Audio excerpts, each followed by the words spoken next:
असलामुअलैकुम crime update में लियाकत तुसीं वेख रहे हो मेरे यूट्यूब चैनल।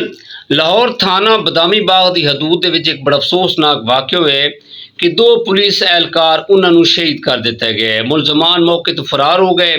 की वजह बनी, इस दे पिछे की वजहवात हैं और पुलिस ने बाद दे विच इन्हां मुलजमान के खिलाफ की कार्रवाई की और ये जिहड़े दो शहीद होने वाले पुलिस एहलकार हैं ये किहड़े थाने दे विच तैनात हैं, ओवरऑल मुकम्मल तफसील दे नाल डिस्कस करांगे। साडे इस चैनल सबसक्राइब करो, बेल आइकन बटन प्रेस करो, कमेंट दे विच इज़हार ख्याल लाजमी करना जी। दोस्तों, ज़राए दे मुताबिक 2024 दे विच थाना शफीकाबाद दे विच एक FIR दर्ज करवाई सी अदील आशिक ने। ਜਿਹਦੇ ਵਿੱਚ ਇਹਨੇ ਇਹ ਮਤਨ ਲਿਖਵਾਇਆ ਸੀ ਕਿ ਇਹ ਮੈਨੂੰ ਧਮਕੀਆਂ ਦੇ ਰਿਹਾ ਸੀ ਕਿ ਰਿਹਾਨ ਬੱਟ ਇਹਨੇ ਆਪਣੀ ਜਿਹੜੀ ਜ਼ਾਤੀਆਤ ਹੈ ਮੈਨੂੰ ਧਮਕੀਆਂ ਦਿੰਦੀ ਸੀ ਕਿ ਮੈਂ ਤੈਨੂੰ ਮਾਰ ਦੇਣਾ ਜਾਂ ਤੇਰੇ ਕੋਲ ਬਦਲਾ ਲੈਣਾ। ਇਹਨਾਂ ਦਾ ਇੱਕ ਅਜ਼ੀਜ਼ ਹੈ ਸੀ ਫੈਜ਼ਾਨ। ਅਦੀਲ ਆਸ਼ਿਕ ਨੂੰ ਇਸ ਰਿਹਾਨ ਬੱਟ ਨੇ ਜ਼ਰਾਏ ਦੇ ਮੁਤਾबिक फ़ोन करता ਸੀ कि मैं तेरे को अपने फैज़ान बेटे का बदला लेना। फैज़ान कौन सी? पुलिस ज़राए के मुताबिक 2024 ਦੇ ਵਿੱਚ ਇਹ ਅਦੀਲ ਆਸ਼ਿਕ ਜਿਹੜਾ ਨਾ ASI ਆ। 3 ਮਈ 2024 ਦੇ ਵਿੱਚ ਇੱਕ ਫੈਜ਼ਾਨ ਨਾਮੀ ਬੰਦਾ ਗ੍ਰਿਫਤਾਰ ਹੁੰਦਾ ਜਿਹੜਾ 13 ਮਈ 2024 ਦੇ ਵਿੱਚ ਪੁਲਿਸ ਮੁਕਾਬਲੇ ਦੇ ਵਿੱਚ ਮਾਰਿਆ ਜਾਂਦਾ। ਪੁਲਿਸ ज़राए ਦੇ ਮੁਤਾबिक ਫੈਜ਼ਾਨ ਦਾ ਤਾਲੁਕ ਜਿਹੜਾ ਉਹ ਕਲਦਮ ਤਨਜ਼ੀਮ ਦੇ ਨਾਲ ਹੈ ਸੀ ਔਰ ਇਸ ਦੇ ਜਿਹੜੇ ਸਾਥੀ ਹੈ ਸੀ ਇਹਨਾਂ ਦੇ ਹਮਰਾਹ साथियों की फायरिंग के नाल इसकी मौत वाक़ हुई सी पुलिस ज़राए के मुताबिक। उस तो बाद रिहान बट जिहड़ा वो इश्तिहारी हो गया, वो पुलिस के हत्थे नहीं आया और वक्त गुजरता गया। उस तो बाद जिहड़ा सब इंस्पैक्टर अदील आशिक है इसनूं धमकियां मिलनियां शुरू हो गई कि तेरे कोलों असां फैज़ान का बदला लेना।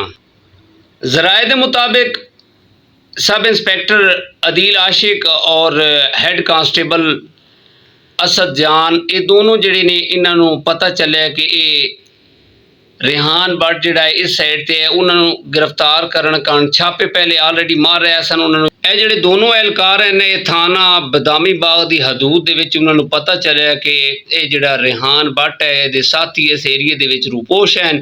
उन्हें इन्हों गिरफ्तार करने लई इस एरिए दे विच जनाब वो छापे मार रहे हैं कि ये जिहड़े मोटरसाइकिल ते 3 सवार आए ने और एक पेट्रोल पंप ते जनाब उन्होंने आके इन्हां दोनों ते करीब जाके जनाब उन्होंने फायरिंग की है जिहदी जद दे विच आके सब इंस्पैक्टर अदील आशिक जिहड़ा वो जख्मी हो गया और हैड कांस्टेबल असद जान वो भी शदीद जख्मी हो गया।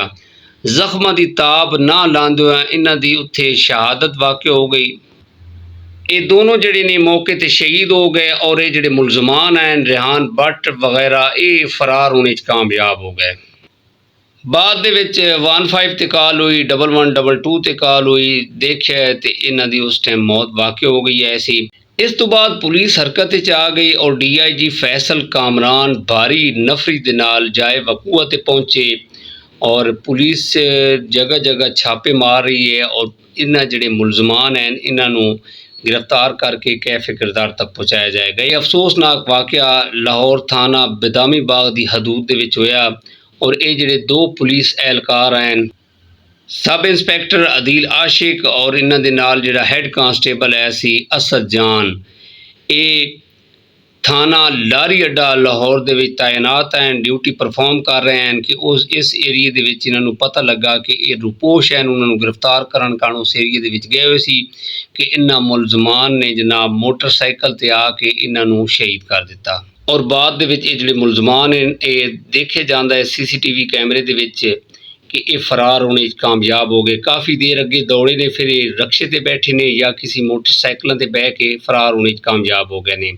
बाकी इंशाअल्लाह साड़ी दुआ है कि अल्लाह ताला इन्हां दे जिहड़े दो एहलकार शहीद होए ने अल्लाह ताला इन्हां दी दर्जात बुलंद करे और इन्हां दे लवायकीन नूं सब्र जमील अता फरमाए। बहुत बड़ा आसानिया है दोस्तों। इसे पैगाम दे नाल सानू इजाज़त दो। अपना ढेर सारा ख्याल रखना।